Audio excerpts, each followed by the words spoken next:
Hi guys, welcome to the episode number 3 of our crypto knowledge series. तो पिछले episode में हमने बात की थी अबाउट द वेरियस टर्मिनोलॉजीज जो कि यूज होती हैं in the crypto currency market. But आज की वीडियो में हम बात करने वाले हैं एक और बहुत इंपॉर्टेंट चीज़ के बारे में कि क्रिप्टो करेंसी की जो वैल्यू होती है वो डिटरमाइन कैसे होती है। फॉर एग्जाम्पल, आपको भी काफ़ी बार कन्फ्यूजन होती होगी कि कई क्रिप्टोज ऐसी हैं जिनकी वैल्यूज़ लाखों में है, हज़ारों में, और कुछ क्रिप्टो ऐसी है जिनकी वैल्यूज़ कुछ पैसे भी नहीं है। तो आखिर कौन से वो पैरामीटर्स होते हैं जिसके बेस पे एक क्रिप्टो की जो वैल्यू होती है वो डिटरमाइन होती है और ऊपर या नीचे होती है। सो इस वीडियो में हम सारी वो चीज़ें डिस्कस करने वाले हैं। So stick till the end and do hit the subscribe button. So hey guys, this is mother from the finance school and without wasting any single second let's jump to the video. Alright, तो हम थोड़ा background देते हैं कि how everything will work in determining the price of a particular script. तो सबसे पहले अगर हम देखें तो जो सबसे प्राइमरी प्राइमा फेसी चीज़ जो हम देखते हैं is the market demand and supply. एक चीज़ का डिमांड कितना है और उसकी सप्लाई कितनी है, उस बेस पे उसका प्राइस डिटरमाइन होता है एंड यही सबसे एक मेन पार्ट होता है। फॉर एग्ज़ाम्पल, अगर हम स्टॉक मार्केट पे जाके देखें तो स्टॉक मार्केट का एक पर्टिकुलर शेयर जो होता है, it is ultimately derived bye its market demand and supply. अगर आपको ये लग रहा हो कि एक पर्टिकुलर एसेट है, पर्टिकुलर स्टॉक है और उसकी वैल्यू जो है वो डिटरमाइन होती है about how profitable it is, how big it has gone, how much profits they are posting, how well they are audited। अगर आप ये सारे पैरामीटर्स को देखकर एक स्टॉक को सिलेक्ट करते हो तो you are making the biggest mistake, क्योंकि आपको भी ये चीज़ें पता होगी कि there are many stocks, many large capitalization stocks which haven't gave any return in the past, in spite of the fact that उन्होंने काफ़ी अच्छा प्रॉफिट किया है, they have opened up various branches, they have expanded a lot and still they haven't given any return. तो ये सबसे बड़ी एक मिसकंसेप्शन होती है जब लोग ये सोचते हैं कि हम उस स्टॉक को बाय करेंगे जो कि काफ़ी एक प्रॉफिटेबल कंपनी है एंड वो बहुत ही ज़्यादा अच्छा परफॉर्म कर रही है। The main thing that matters the most is about the demand and supply, कि लोग कैसे उस चीज़ को परसीव कर रहे हैं। For example, I take you to the crypto currency market. Bitcoin का जो प्राइस है इट इज़ अराउंड $100,000 एंड ये प्राइस कैसे डिटरमाइन हुआ है, it is all about the circulatory supply and the mass adoption जो लोगों ने over the course of year किया है। लोगों को पता था कि जो क्रिप्टो है वो कैसे काम करती है। बिटकॉइन का जो सर्कुलेटरी सप्लाई है, it was absolutely capped at 21 million bitcoins, जबकि हमें गोल्ड का नहीं पता था कि गोल्ड कितना है। बट पर्टिकुलर टाइम जब वो वहाँ पर आया था, जब इतनी मास एडॉप्शन नहीं थी, तो बिटकॉइन वाज़ इन $10 to $15 तक का उसका प्राइस था, क्योंकि उस टाइम उसकी इतनी सोशल वैल्यू इतनी थी। और यही एक पॉइंट आता है कि सोशल वैल्यू भी एक चीज़ की होना बहुत-बहुत इंपॉर्टेंट होता है। बट इस चीज़ को अगर हम थोड़ा और डीप डाइव करके ट्राई करने का, देखने का ट्राई करें, तो एक चीज़ का वैल्यू तब हो रहा है जब उसका सर्कुलेटरी सप्लाई लिमिटेड है, दैट इज़ 21 मिलियन बिटकॉइन्स। हमें पता है कि बिटकॉइन का जो सप्लाई है, it can not go beyond 21 million bitcoins and उसका सप्लाई एक पर्टिकुलर लेवल पर कैप्ड है। तो जब भी एक पर्टिकुलर कॉइन का सप्लाई कैप्ड होता है, तो उस केस में उसकी डिमांड धीरे-धीरे करके बढ़ने लगती है एंड जो वहाँ पर सप्लाई होता है, वो सप्लाई कम होने लगता है। तो यहाँ पर सप्लाई शॉक लगा एंड दूसरी साइड पर उसकी डिमांड बढ़ती जा रही है। एंड इकोनॉमिक्स के कोई भी अगर बंदे देख रहे होंगे या कोई लेमैन भी देख रहा होगा, जिस चीज़ की डिमांड बढ़ती जाती है उसका प्राइस भी बढ़ते जाता है। That is why we saw कि बिटकॉइन का प्राइस इतने सालों में, 10 सालों में कहाँ से कहाँ आ गया, गोल्ड का प्राइस 10 सालों में कहाँ से कहाँ आ गया। But over the past decade एक चीज़ जिसने अपनी वैल्यू लूज़ करी है इज़ दी करेंसी, क्योंकि करेंसी का यहाँ पे कोई डेफिनिट सप्लाई नहीं है। गवर्नमेंट अपनी डिस्क्रिशन पे कितना भी पैसा छाप सकती है, कितना भी प्रिंट कर सकती है। They can monetize any currency and they can demonetize any currency at their own will. तभी एक पर्टिकुलर चीज़ स्केर्सिटी की हमेशा वैल्यू होती है। तभी आप देखोगे गोल्ड की वैल्यू लोग इसलिए करते हैं बिकॉज़ गोल्ड का जो सप्लाई है that is scarce, limited supply है। तो जब भी हम किसी क्रिप्टो की बात करते हैं तो वहाँ पे एक सप्लाई का फैक्टर ज़रूर आता है।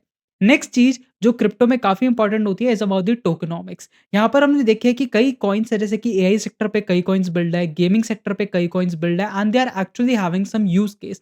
फॉर एग्जांपल, अगर हम आर्बिट्रम को या ऑप्टिमिज्म को उठा के देखें तो देयर आर लेयर 2 सॉल्यूशंस। उनको इसलिए लाया गया था बिकॉज़ इथेरियम के थ्रू जब भी हम ERC-20 नेटवर्क के थ्रू कोई भी ट्रांज़ैक्शन करते थे, so we had to bear a lot of amount of gas fees जो कि बहुत एबनॉर्मल थी।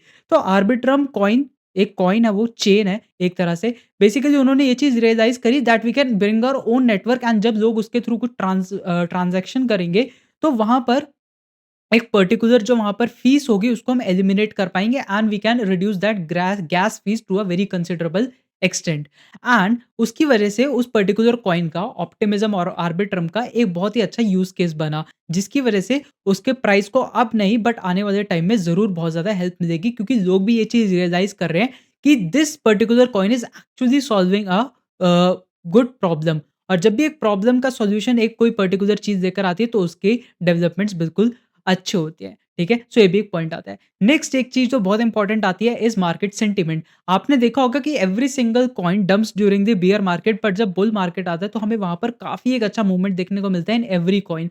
तो टोकेनोमिक्स अकेले होने से कुछ नहीं होगा, if the market is favourable तो जो कॉइन्स के टोकेनोमिक्स अच्छे होते हैं वो भी काफ़ी काफ़ी अच्छा पंप करते हैं and they show abnormal returns. And इस बुल रन में भी हमारी काफ़ी एंटिसिपेशन है कि काफ़ी कॉइन्स जो अच्छे हैं टोकेनोमिक्स के मामले में या fundamentally, they will perform really really good. बाकी एक पॉइंट और आता है दैट इज़ कम्युनिटी। जैसे कि आपने 2021 के बुल रन में देखा होगा कि शिबा इनू और डोज कॉइन की हाइप बहुत ज़्यादा थी और उस टाइम में उनके कुछ फंडामेंटल्स भी नहीं थे। बट स्टिल उनकी ग्रोथ बहुत अच्छी हुई, काफ़ी फंडामेंटली स्ट्रॉन्ग टोकन से भी अच्छी हुई because they were having that community support from very strong people. Elon Musk ने डोज कॉइन को काफ़ी सपोर्ट किया एंड काफ़ी उसकी मास एडॉप्टेबिलिटी को बढ़ाया, like we can use this in Tesla, we can use this in SpaceX and we can use it here and there. तो basically वहाँ पर उन्होंने उसका यूज़ केस लेकर आया। तो वहाँ पर जो डोज कॉइन की वैल्यू थी वो काफ़ी तेज़ी से बढ़ती हुई हमें दिखाई दी। तो कम्युनिटी सपोर्ट भी होना काफ़ी इंपॉर्टेंट होता है एंड हमने देखा है कम्युनिटी सपोर्ट सबसे ज़्यादा मीम कॉइन्स का ही होता है। एंड तभी हम देखते हैं कि मीम कॉइन्स की जो वैल्यू होती है वो इतनी ज़्यादा क्यों बढ़ती है। वो इसलिए बढ़ती है क्योंकि वहाँ पर उनको बैकअप करने के लिए काफ़ी लोग हैं। एंड आप ये चीज़ समझो कि एक जो आम इन्वेस्टर होता है उसको कोई फ़र्क नहीं पड़ता कि फंडामेंटल्स कैसे हैं। He only cares about the profit that he will be getting from investing in that particular token. तो वहाँ पर लोग मीम कॉइन्स में इन्वेस्ट करना तभी सबसे ज़्यादा पसंद करते हैं एंड तभी उसकी वजह से हमें ज़्यादा पंप मीम कॉइन्स में देखने के लिए मिलता है। सो community support is also very, very important. Next point जो एक और चीज़ आती है and the ending one is technological advancements. जब भी एक पर्टिकुलर कॉइन लॉन्च होता है एंड वहाँ पर एक बहुत ही तगड़ी टीम उसके पीछे है, very strong IT team, very strong development team, तो हमें देखने को मिलता है कि उस कॉइन की ग्रोथ भी काफ़ी अच्छी और काफ़ी तेज़ी से होती है। बिकॉज़ आप एक चीज़ समझो कि एक वो पर्टिकुलर अगर रोड मैप दे रहे हैं कि हमने ऐसे-ऐसे स्टार्ट किया है, हम ऐसे-ऐसे करके उसको इम्प्रूव करेंगे। Sir they are ultimately serious about their token कि हम इसको डेवलप करना चाहते हैं एंड लॉन्ग रन में इसको सस्टेन कराना चाहते हैं। So whenever a team that is banking up a particular coin is having such a confidence in their particular token, तो वहाँ पे उस टोकन की वैल्यू भी काफ़ी इंक्रीज़ होती है एंड दैट इज़ व्हाई उस पर्टिकुलर पॉइंट से उस पर्टिकुलर टोकन की वैल्यू जो होती है वो डिटरमाइन की जाती है। तो ये काफ़ी फैक्टर्स थे, काफ़ी चीज़ें थी जिसकी वज़ह से क्रिप्टो की जो वैल्यू है वो डिटरमाइन होती है। एंड मैं ये कहना चाहूँगा कि crypto markets are very, very risky, but अगर आप उसको अच्छे से एनालाइज़ करो and you try to take out its potential, जो कि क्रिप्टो मार्केट में प्रॉफिटेबिलिटी का बहुत होता है, so you can definitely earn a very good amount from investing into crypto market. बाकी स्टॉक मार्केट का आपने हाल देख ही रखा होगा कि what amount of returns we are getting in a bull run over there. काफ़ी कम स्टॉक्स है जिनमें हमें ठीक रिटर्न देखने को मिलते हैं, बट मोर और दी लेस वहाँ पर रुपये के कोलैप्स की वजह से ultimately we are getting up nothing. But crypto के मामले में हमें काफ़ी अच्छे रिटर्न्स मिलने की एक एक्सपेक्टेशन होती है, ठीक है? So this was all from my side for episode 3। इस पर्टिकुलर लेक्चर में हमने समझा कि एक क्रिप्टो की जो वैल्यू होती है वो कैसे डिटरमाइन होती है। हमने काफ़ी चीज़ों के बारे में बात की, जैसे उसका सर्कुलेटरी सप्लाई हो गया, उसकी सोशल वैल्यू हो गई, उसका कम्युनिटी सपोर्ट हो गया, उसका मार्केट डिमांड एंड सप्लाई हो गया। तो मोटा-मोटा यही चीज़ें होती है जो एक पर्टिकुलर क्रिप्टो की वैल्यू डिटरमाइन करती है। तभी हमें देखने को मिलता है कि कुछ क्रिप्टोज़ जो होती है जिनका वैल्यू जो होती है वो कुछ पैसों में होती है, जैसे कि 0.00005 पैसा, और कुछ क्रिप्टोज़ की वैल्यू $100,000 होती है। So this is all because of circulatory supply, क्योंकि जो पैसे में होगा उसका सर्कुलेटरी सप्लाई होगा ट्रिलियंस में, और जो हमारा $100,000 वैल्यू का टोकन है जो कि बिटकॉइन है, उसका वैल्यू जो है वो 21 मिलियन पे कैप्ड है, ठीक है? तो यही कुछ फैक्टर्स होते हैं जिसकी वज़ह से क्रिप्टो का जो वैल्यू होता है वो डिटरमाइन होता है। And guys I also hope कि आज आपको काफ़ी चीज़ें सीखने को मिली होगी and you are enjoying this series a lot, knowledge में काफ़ी एनहांसमेंट मिल रहा होगा। So I would highly recommend everyone कि आप ज़रूर इस सीरीज़ को पूरा कंप्लीट करना, एंड आई कैन गारंटी आपको ज़रूर अपने अंदर एक वैल्यू एडिशन मिलेगा एंड फर्दर मोस्ट आप आगे लोगों को भी गाइड कर पाओगे। So this was all from my side. Do make sure to hit the subscribe button and we'll meet up in the next episode. Till then, bye bye guys. Take care and keep investing.